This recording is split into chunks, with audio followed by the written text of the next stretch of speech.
Welcome to my channel all about us. तो दोस्तों, आज है सावन का पहला सोमवार और कहते हैं कि सोमवार के दिन अगर हम शिव को मनाने शिवलिंग पर जल चढ़ाते हैं या जिस भी तरीके से हम शिव को मनाते हैं तो शिव हमारी प्रार्थना ज़रूर सुनते हैं। और ये सत्य है कि शिव हमारी प्रार्थना ज़रूर सुनते हैं। अगर आप सच्चे दिल से भगवान को चाहते हो, अगर आप सच्चे दिल से भगवान को पुकारते हो तो वो आपके सारे कार्य पूरे ज़रूर करते हैं। एक बार मन में भगवान को बिठाकर सच्चे दिल से एक बार प्रार्थना करके तो देखिए। कुछ लोग कहते हैं अरे भगवान हमारी सुनता नहीं। भगवान तुम्हारी इसलिए नहीं सुनता कि शायद वो बहुत अच्छा कुछ आपको देने वाला हो, इसलिए उसकी आप जो मांग रहे हो उससे बेटर उसकी नज़रों में हो, वो कुछ आपको और अच्छा देने वाला हो। एक न एक दिन भगवान जरूर सुनता है। अगर आपका दिल सच्चा है, अगर आप सच्चे हैं, सत्य मार्ग पर चलते हैं तो ईश्वर आपकी ज़रूर ज़रूर ज़रूर सुनता है। तो कहते हैं कि सावन में शिव पुराण का पाठ कर लेना चाहिए। तो जैसे कि आप सबको पता है, अभी हम कर रहे हैं शिव पुराण का पाठ। रुद्र संहिता अध्याय 30वां है और शीर्षक है देवताओं के अनुरोध से वैष्णव ब्राह्मण के वेश में शिव जी का हिमवान के घर जाना और शिव की निंदा करके पार्वती का उनके साथ ना करने को कहना, पार्वती का विवाह उनके साथ ना करने को कहना। ब्रह्मा जी कहते हैं नारद, मैना और हिमवान की भगवान शिव के प्रति उच्च कोटि की अनन्य भक्ति देख इंद्र और सब देवता परस्पर विचार करने लगे। तदनंतर गुरु बृहस्पति और ब्रह्मा जी की सम्मति के अनुसार सभी मुख्य देवताओं ने शिव जी के पास जाकर उनको प्रणाम किया और वे हाथ जोड़कर उनकी स्तुति करने लगे। देवता बोले, हे देव देव महादेव करुणा कर, शंकर हम आपकी शरण में आए हैं, कृपा कीजिए। आपको नमस्कार है स्वामिन, आप भक्त वत्सल होने के कारण सदा भक्तों के कार्य सिद्ध करते हैं, दीनों का उद्धार करने वाले और दया के सिंधु हैं और भक्तों को विपत्तियों से छुड़ाने वाले हैं। इस प्रकार महेश्वर की स्तुति करके इंद्र सहित संपूर्ण देवताओं ने मैना और हिमवान की शिव भक्ति के विषय में सारी बातें आदर पूर्वक बताईं। देवताओं की वह बात सुनकर महेश्वर ने उनकी प्रार्थना स्वीकार कर ली और हंसते हुए उन्हें आश्वासन देकर विदा किया। तब सब देवता अपना कार्य सिद्ध हुआ मानकर भगवान सदाशिव की प्रशंसा करते हुए शीघ्र अपने घर को लौटकर प्रसन्नता का अनुभव करने लगे। तदनंतर भक्त वत्सल महेश्वर भगवान शंभु, जो माया के स्वामी हैं, निर्विकार चित्त से शैलराज के यहाँ गए। उस समय गिरिराज हिमवान सभा भवन में बंधु वर्ग से घिरे हुए पार्वती सहित प्रसन्नता पूर्वक बैठे थे। इसी अवसर पर वहां सदाशिव ने पदार्पण किया। वे हाथ में दंड छत्र, शरीर पर दिव्य वस्त्र, ललाट में उज्जवल तिलक, एक हाथ में स्फटिक की माला और गले में शालग्राम धारण किए हुए थे। भक्ति पूर्वक हरि नाम का जप कर रहे थे और देखने में साधु वेशधारी ब्राह्मण जान पड़ते थे। उन्हें आया देख सब परिवार हिमवान उठकर खड़े हो गए। उन्होंने उन अपूर्व अतिथि देवता को भूतल पर दंड के समान पड़कर भक्ति भाव से साष्टांग प्रणाम किया। देवी पार्वती ब्राह्मण रूपधारी प्राणेश्वर शिव को पहचान गई थी, अतः उन्होंने भी उनको मस्तक झुकाया और मन ही मन बड़ी प्रसन्नता के साथ उनकी स्तुति की। ब्राह्मण रूपधारी शिव ने उन सबको प्रेम पूर्वक आशीर्वाद दिया, किंतु शिवा को सबसे अधिक मनोवांछित शुभाशीर्वाद प्रदान किया। शैलाधिराज हिमवान ने बड़े आदर से उन्हें मधुपर्क आदि पूजन सामग्री भेंट की और ब्राह्मण ने बड़ी प्रसन्नता के साथ वह सब ग्रहण किया। तत्पश्चात गिरिश्रेष्ठ हिमाचल ने उनका कुशल समाचार पूछा। मुने, अत्यंत प्रीतिपूर्वक उन द्विजराज की विधिवत पूजा करके शैलराज ने पूछा, आप कौन हैं?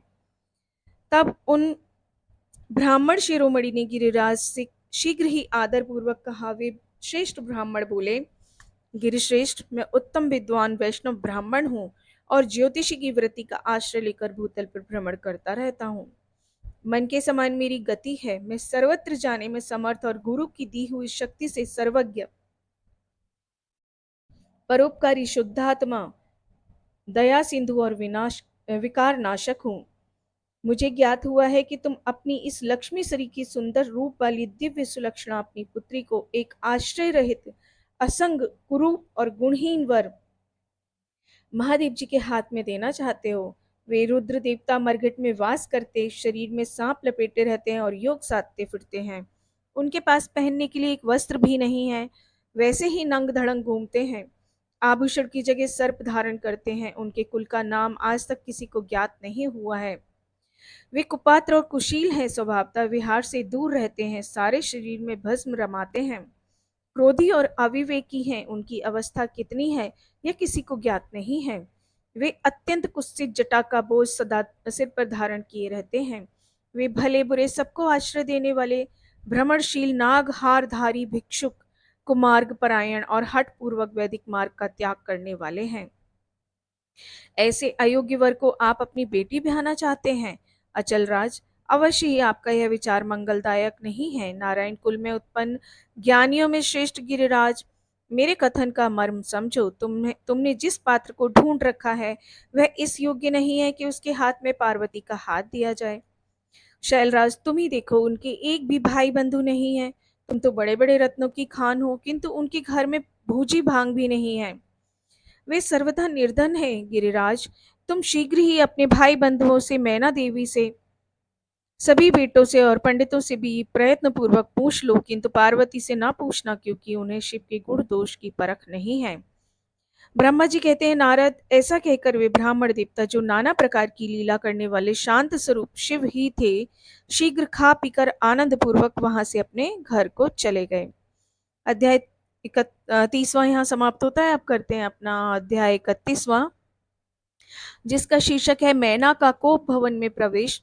भगवान शिव का हिमवान के पास सप्त ऋषियों को भेजना और हिमवान द्वारा उनका सत्कार, सप्त ऋषियों और अरुंधति का और महर्षि वशिष्ठ का मैना और हिमवान को समझाकर पार्वती का विवाह भगवान शिव के साथ करने के लिए कहना।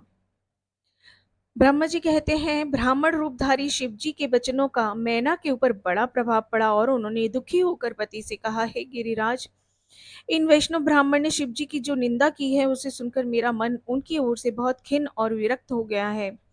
शैलेश्वर, रुद्र के रूप, शील और नाम सभी कुत्सित है। मैं उन्हें अपनी सुलक्षणा पुत्री कदापि नहीं दूंगी। यदि आप मेरी यह बात नहीं मानेंगे तो मैं निस्संदेह मर जाऊंगी। अभी इस घर को छोड़ दूंगी या विष खा लूंगी। पार्वती के गले में फांसी लगाकर गहन वन में चली जाऊंगी या उसे महासागर में डुबो दूंगी, परंतु अपनी बेटी को रुद्र के गले में नहीं मरूंगी। ऐसा कहकर मैना तुरंत कोप भवन में चली गई और अपने हार को फेंक कर रोती हुई धरती पर लेट गईं। इधर भगवान शिव को इस बात का पता लगा तो उन्होंने अरुंधति सहित सब ऋषियों को बुलाया और मैना के पास जाकर उन्हें समझाने की आज्ञा दी। शिव जी का आदेश पाकर भगवान शिव को नमस्कार करके वे दिव्य ऋषि आकाश मार्ग से उस स्थान को चल दिए जहां हिमवान की नगरी थी। उस दिव्यपुरी को देखकर उन सप्त ऋषियों को बड़ा विस्मय हुआ। वे हिमाचलपुरी की परस्पर प्रशंसा करते हुए सब ऐश्वर्य से भरे पूरे हिमवान के घर जा पहुंचे। उन सूर्य तुल तेजस्वी सातों ऋषियों को दूर से आकाश के रास्ते आते देख हिमवान को बड़ा विस्मय हुआ। वे बोले, ये 7 सूर्य तुल्य तेजस्वी मुनि मेरे पास आ रहे हैं, मुझे प्रयत्न पूर्वक इस समय इनकी पूजा करनी चाहिए। सबको सुख देने वाले हम गृहस्थ लोग धन्य हैं, जिनके घर पर ऐसे महात्मा पदार्पण किया करते हैं। ब्रह्मा जी कहते हैं, इसी समय वे मुनि आकाश से उतरकर पृथ्वी पर खड़े हो गए और उन्हें सामने देखकर हिमवान बड़े आदर के साथ आगे बढ़े और हाथ जोड़कर मस्तक झुकाकर उन सप्त ऋषियों को प्रणाम करने के पश्चात उन्होंने बड़े सम्मान के साथ उन सब की पूजा की और उन्हें आगे करके कहा, मेरा गृहाश्रम आज धन्य हो गया। यूं कहकर उन्हें बैठने के लिए भक्ति पूर्वक आसन लाकर दे दिया। जब वे आसनों पर बैठ गए तब उनकी आज्ञा लेकर हिमवान भी बैठे और वहां उन ज्योतिर्मय महर्षियों से इस प्रकार बोले। हिमवान ने कहा, आज मैं धन्य हूँ, कृतकृत्य हूँ, मेरा जीवन सफल हो गया।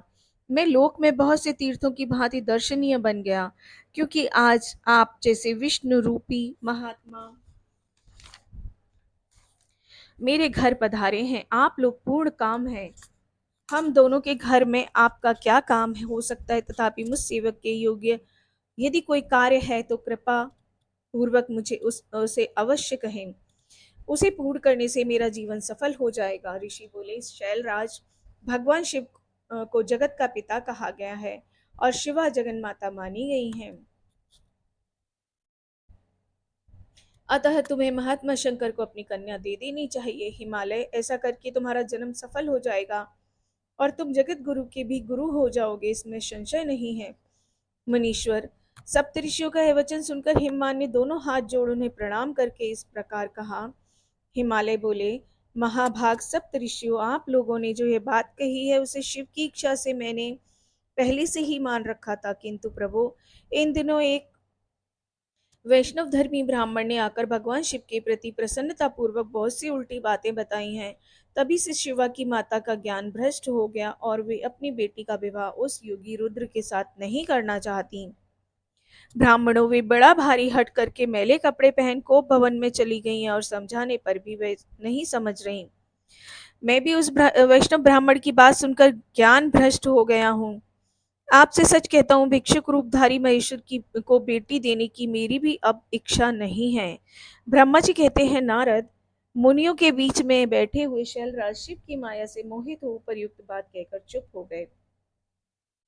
तब उन सभी सप्तऋषियों ने शिव की माया की प्रशंसा करके मेनका के पास अरुंधति को भेजा। पति की आज्ञा पाकर ज्ञानदायिनी अरुंधति देवी तुरंत उस घर में गई जहां मैना और पार्वती थी। जहां जाकर उन्होंने देखा मैना शोक से आकुल होकर पृथ्वी पर पड़ी हैं। तब उन साध्वी देवी ने बड़ी सावधानी के साथ मधुर और हितकर बात कही। अरुंधति बोली, साध्वी रानी मेनके, उठो, मैं अरुंधति तुम्हारे घर में आई हूँ तथा दयालु सप्तऋषि भी पधारे हैं। अरुंधति का स्वर सुनकर मेनका शीघ्र उठ गई और लक्ष्मी जैसी तेजस्वी उन पवित्र पतिव्रता देवी के चरणों में मस्तक रखकर बोली। मैना ने कहा, अहो, हम पुण्य जन्मा जीवों को आज यह किस पुण्य का फल प्राप्त हुआ है कि हमारे घर में जगत सृष्टा ब्रह्मा जी की पुत्र बधु और वशिष्ठ महर्षि वशिष्ठ की पत्नी पधारी हैं। हे देवी, आप किस लिए आई हैं, यह मुझे बताइए। मैं और मेरी पुत्री आपकी दासी के समान है, आप हम पर कृपा कीजिए। मेनका के ऐसा कहने पर साध्वी अरुंधति ने उनको बहुत अच्छी तरह समझाया बुझाया और उन्हें साथ ले वे प्रसन्नता पूर्वक उस स्थान पर आईं जहां वे सप्तऋषि विद्यमान थे। सप्तऋषि गण बातचीत में बड़े निपुण थे। उन सब ने भगवान शिव के युगल चरणार विंदों का स्मरण किया, शैलराज को समझाना आरंभ किया। ऋषि बोले, शैलेंद्र, हमारा शुभ कारक वचन सुनो। तुम पार्वती का विवाह शिव के साथ कर दो और संहार करता रुद्र के ससुर हो जाओ। शंभु सर्वेश्वर हैं, वे किसी से याचना नहीं करते। स्वयं ब्रह्मा जी ने तारकासुर के विनाश के लिए एक वीर पुत्र उत्पन्न करने के उद्देश्य को लेकर भगवान शिव से यह प्रार्थना की है कि वे विवाह कर लें। भगवान शंकर तो योगियों के शिरोमणि हैं, वे विवाह के लिए उत्सुक नहीं है। केवल ब्रह्मा जी की प्रार्थना से ही वे महादेव तुम्हारी कन्या का पाणी ग्रहण करेंगे। तुम्हारी पुत्री ने जब तपस्या की थी उस समय उसके सामने उन्होंने उससे विवाह की प्रतिज्ञा कर ली थी। इन्हीं दो कारणों से वे योगीराज शिव विवाह करेंगे। ऋषियों की यह बात सुनकर हिमालय हंस पड़े और कुछ भयभीत हो विनय पूर्वक बोले। हिमालय ने कहा, मैं शिव के पास कोई राजोचित सामग्री नहीं देखता। उनका ना कोई घर है, ना ऐश्वर्य है और ना कोई स्वजन या बंधु बांधव ही है। मैं अत्यंत निर्लिप्त योगी को अपनी बेटी देना नहीं चाहता।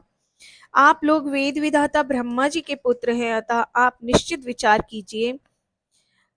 जो पिता काम से, मोह से, भय से अथवा लोभ से किसी अयोग्य वर के हाथ में अपनी कन्या दे देता है, वह मरने के बाद नरक में जाता है। अतः मैं स्वेच्छा से भगवान शूलपाणी को अपनी कन्या नहीं दूंगा। इसलिए महर्षियों, जो उचित विधान हो उसे आप लोग कीजिए। मुनीश्वर नारद, हिमाचल के इस वचन को सुनकर बातचीत करने में निपुण महर्षि वशिष्ठ ने उनसे यूं कहा। वशिष्ठ बोले, शैलेश्वर, मेरी बात सुनो। यह सर्वथा तुम्हारे लिए हित कारक, धर्म के अनुकूल, सत्य और इहलोक और परलोक में सुखदायक है। शैलराज, लोक और वेद में 3 प्रकार के वचन उपलब्ध होते हैं। शास्त्रज्ञ पुरुष अपनी निर्मल ज्ञान दृष्टि से उन सब प्रकार के वचनों को जानता है। एक तो यह वचन है जो तत्काल सुनने में बड़ा सुंदर लगता है, परंतु पीछे वे असत्य और अहित कारक सिद्ध होता है। ऐसा वचन बुद्धिमान शत्रु ही कहता है, उससे कभी हित नहीं होता। दूसरा वह है जो आरंभ में अच्छा नहीं लगता, उसे सुनकर अप्रसन्नता ही होती है, परंतु परिणाम में वह सुख देने वाला होता है। इस तरह का वचन कहकर दयालु धर्मशील बांधव जन ही कर्तव्य का बोध कराता है। तीसरी श्रेणी का वचन यह है जो सुनते ही अमृत के समान मीठा लगता है और सब काल में सुख देने वाला होता है। सत्य ही उसका सार होता है, इसलिए वह हितकारक हुआ करता है। ऐसा वचन सबसे श्रेष्ठ और सबके लिए अभीष्ट है। शैलराज, इस तरह नीति शास्त्र में 3 प्रकार के वचन कहे गए हैं। इन तीनों में से तुम्हें कौन सा वचन अभीष्ट है, बताओ। मैं तुम्हारे लिए वैसा ही वचन कहूंगा। भगवान शंकर संपूर्ण देवताओं के स्वामी हैं। उनके पास ब्रह्म बाह्य संपत्ति नहीं है। इसका कारण यह है कि उनका चित्त एकमात्र ज्ञान के महासागर में मग्न रहता है। जो ज्ञानानंद स्वरूप और सबके ईश्वर हैं, उन्हें लौकिक बाह्य वस्तुओं की क्या इच्छा होगी। गृहस्थ पुरुष राज्य और संपत्ति से सुशोभित होने वाले वर को अपनी पुत्री देता है, क्योंकि किसी दीन दुखी को कन्या देने से पिता कन्या घाती होता है, उसे कन्या के वध का पाप लगता है। कौन जानता है कि भगवान शंकर दुखी हैं? कुबेर जिनके किंकर हैं, जो अपनी भ्रूभंग की लीला मात्र से संसार की सृष्टि और संहार करने में समर्थ हैं, जिन्हें गुणातीत परमात्मा और प्रकृति से परे परमेश्वर कहा गया है, सृष्टि पालन और संहार करने वाली जिनकी त्रिविध मूर्ति ही ब्रह्मा विष्णु और हर नाम धारण करती है, उन्हें कौन निर्धन या दुखी कह सकता है? ब्रह्मलोक में निवास करने वाले ब्रह्मा, क्षीर सागर में रहने वाले विष्णु और कैलाशवासी हर, ये सब शिव की ही विभूतियां हैं। शिव से प्रकट हुई प्रकृति भी अपने अंश से 3 प्रकार की मूर्तियों को धारण करती है। जगत में लीला शक्ति से प्रेरित हो वह अपनी कला से बहुत सा रूप धारण करती है। समस्त वांग्मय की अधिष्ठात्री देवी वाणी उनके मुख से प्रकट हुई है और सर्व संपत्त स्वरूपिणी लक्ष्मी वक्षस्थल से आविर्भूत हुई है, तथा शिवा ने देवताओं के एकत्र हुए इस तेज से अपने को प्रकट किया है और संपूर्ण दानवों का वध करके देवताओं को स्वर्ग की लक्ष्मी प्रदान की है। देवी शिवा कल्पांतर में दक्ष पत्नी की उदर से जन्म ले सती नाम से प्रसिद्ध हुई और हर को उन्होंने पति के रूप में प्राप्त किया। दक्ष ने स्वयं ही भगवान शिव को अपनी पुत्री दे दी थी। सती ने पति की निंदा सुनकर योग बल से अपने शरीर का त्याग कर दिया था। वे ही कल्याणमयी सती अब तुम्हारे वीर्य और मैना के गर्भ से प्रकट हुई हैं। शैलराज, ये शिवा जन्म जन्म में शिव की ही पत्नी होती हैं। प्रत्येक कल्प में बुद्धि रूपा दुर्गा ज्ञानियों की श्रेष्ठ माता होती हैं। ये सदा सिद्ध सिद्धदायिनी और सिद्धि रूपणी हैं।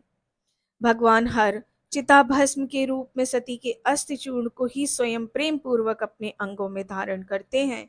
अतः गिरिराज, तुम स्वेच्छा से ही अपनी मंगलमयी कन्या को भगवान हर के हाथ में दे दो। तुम यदि नहीं दोगे तो वह स्वयं प्रीतम के स्थान में चली जाएंगी। देवेश्वर शिव तुम्हारी पुत्री का अनंत क्लेश देखकर ब्राह्मण के रूप में इसकी तपस्या के स्थान पर आए थे और इसके साथ विवाह की प्रतिज्ञा करके इसे आश्वासन और वर देकर अपने आवास स्थान को लौट गए थे। गिरे, पार्वती की प्रार्थना से ही शंभु ने तुम्हारे पास आकर इसके लिए याचना की और तुम दोनों ने शिव भक्ति में मन लगाकर उनकी उस याचना को स्वीकार कर लिया था। गिरीश्वर, बताओ फिर किस कारण से तुम्हारी बुद्धि विपरीत हो गई। भगवान शिव ने देवताओं की प्रार्थना से प्रभावित होकर हम सब ऋषियों को और अरुंधति देवी को भी तुम्हारे पास भेजा है। हम तुम्हें यही शिक्षा देते हैं कि तुम पार्वती को रुद्र के हाथ में दे दो। गिरे, ऐसा करने पर तुम्हें महान आनंद प्राप्त होगा। शैलेंद्र, तुम्हें यदि यदि तुम स्वेच्छा से अपनी बेटी शिवा को शिव के हाथ में नहीं दोगे तो भावी के बल से ही इन दोनों का विवाह हो जाएगा। तात, भगवान शंकर ने तपस्या में लगी हुई पार्वती को ऐसा ही वर दिया है। ईश्वर की अ, ईश्वर की हुई प्रतिज्ञा कभी पलट नहीं सकती। गिरिराज, ईश्वर के वश में रहने वाले समस्त साधु पुरुषों को भी प्रतिज्ञा का संसार में किसी के द्वारा उल्लंघन होना कठिन है, फिर साक्षात ईश्वर की प्रतिज्ञा के लिए तो कहना ही क्या है।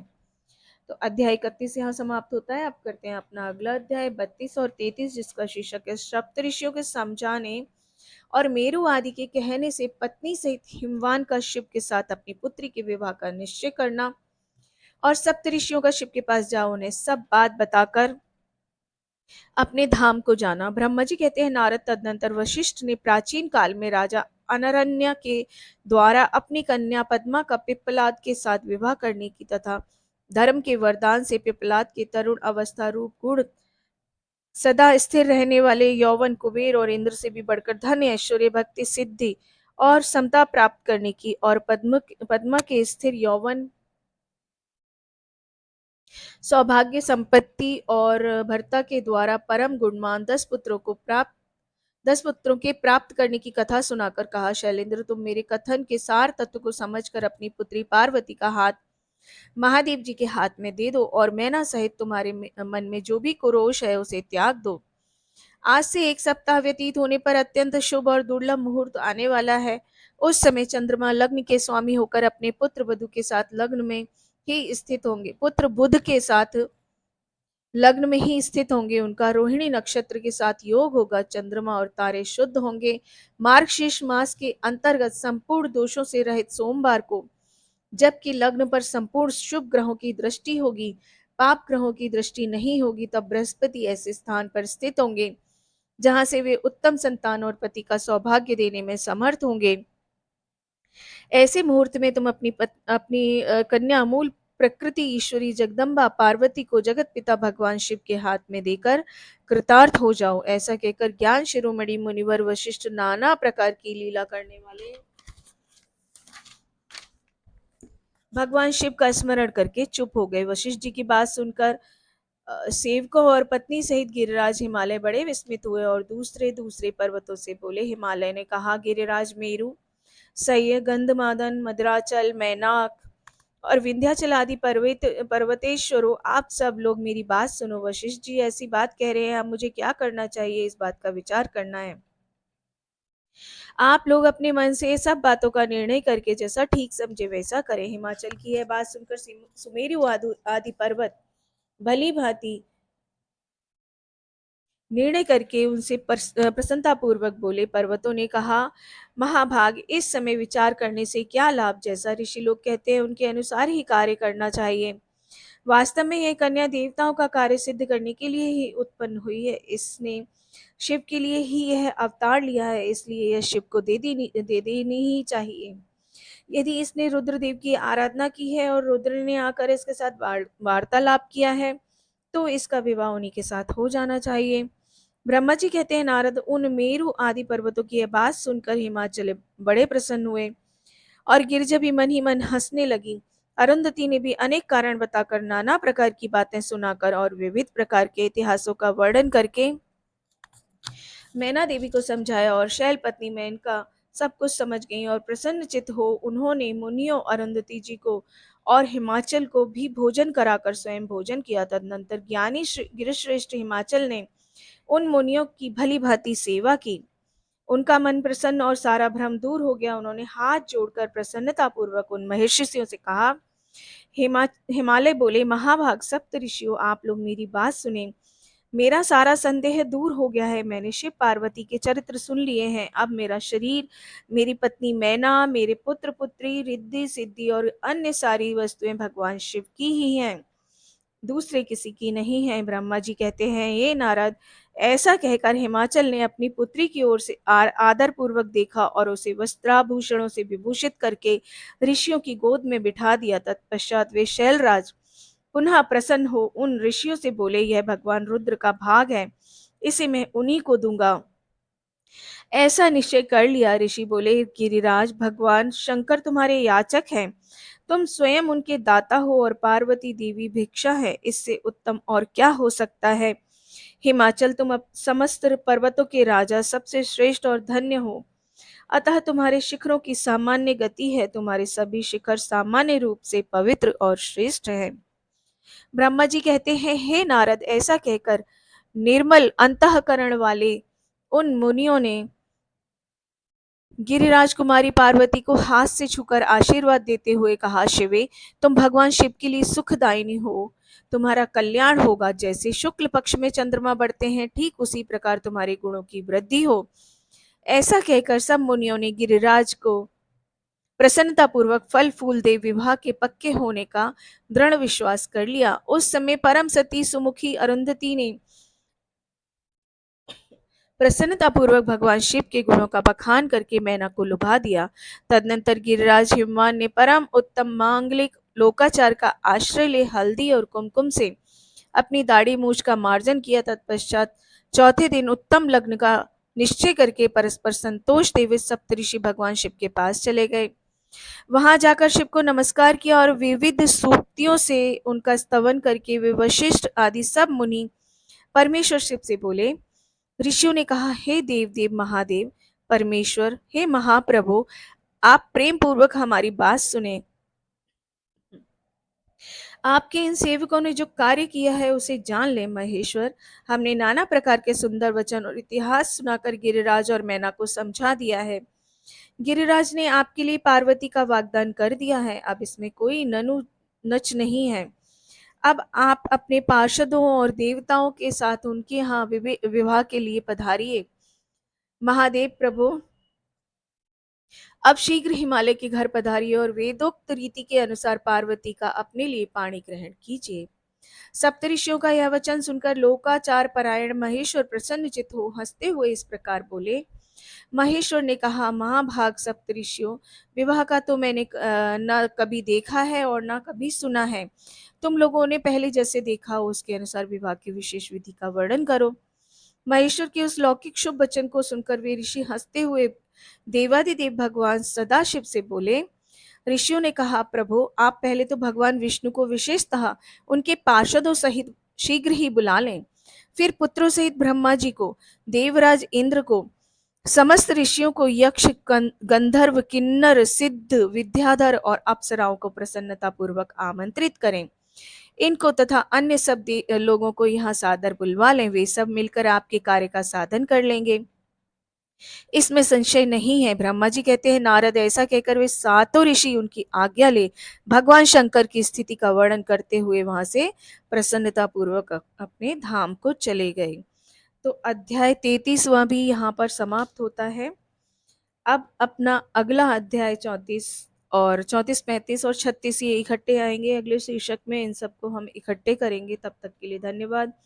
अंत तक बने रहने के लिए आप सबका धन्यवाद। आपने शिव पुराण अगर पढ़ा है तो आपको वो बार बार रिकॉल होगा अगर आप ये शिव पुराण सुनेंगे, क्योंकि एज इट इज़ हम पुस्तक से ही पढ़ के सुनाते हैं। कोई बहुत ज़्यादा हम टाइम पास नहीं करते, हम सिर्फ अध्याय पढ़ के सुनाते हैं। और आप सब लोगों से मेरी प्रार्थना है कि ये शिव पुराण जिसमें सिर्फ हम सुन रहे हैं, कोई और बात नहीं कर रहे, इसको आप लोग ज़्यादा से ज़्यादा लोगों के साथ शेयर करें, जिससे कि ज़्यादा से ज़्यादा लोगों को इसका लाभ मिल सके, ज़्यादा से ज़्यादा लोग भगवान को, भगवान के आशीर्वाद को पा सकें। तो धन्यवाद, थैंक यू सो मच आप सब लोगों का। आप सब लोगों ने जो पेशेंस के साथ में अब तक इतना शिव पुराण सुना है, उस सब के लिए धन्यवाद। और आप सबसे यही प्रार्थना रहेगी कि आप मेरे इस चैनल को लाइक शेयर सब्सक्राइब भी कर दें। बाकी जो गलतियां होती हैं उसके लिए मैं सबसे क्षमा चाहती हूँ। अगर मैं कुछ गलत बोलती हूँ या मैं गलत, मुझे बहुत ज़्यादा कुछ बोलना आता नहीं है, जो जैसा है मैं उसी पुस्तक को वैसे ही पढ़ के आपके साथ में आपके सामने लेके आती हूँ। मेरी यही कोशिश होती है कि मैं एज इट इज़ सिर्फ आपको पुस्तक में लिखा हुआ जो भी है उसको मैं आप तक लेके आऊँ, जिससे कि आप सही से उसको सुन पाएँ, समझ पाएँ, कोई टाइम वेस्ट ना हो, कोई बीच में कोई और कहानी जोड़ के मैं आपका टाइम वेस्ट नहीं करती हूँ। मुझे बहुत कुछ नहीं आता, मैं सिर्फ पुस्तक पढ़ रही हूँ और आप यहाँ तक सुन रहे हैं, उसके लिए आप सबका धन्यवाद। Thank you so much.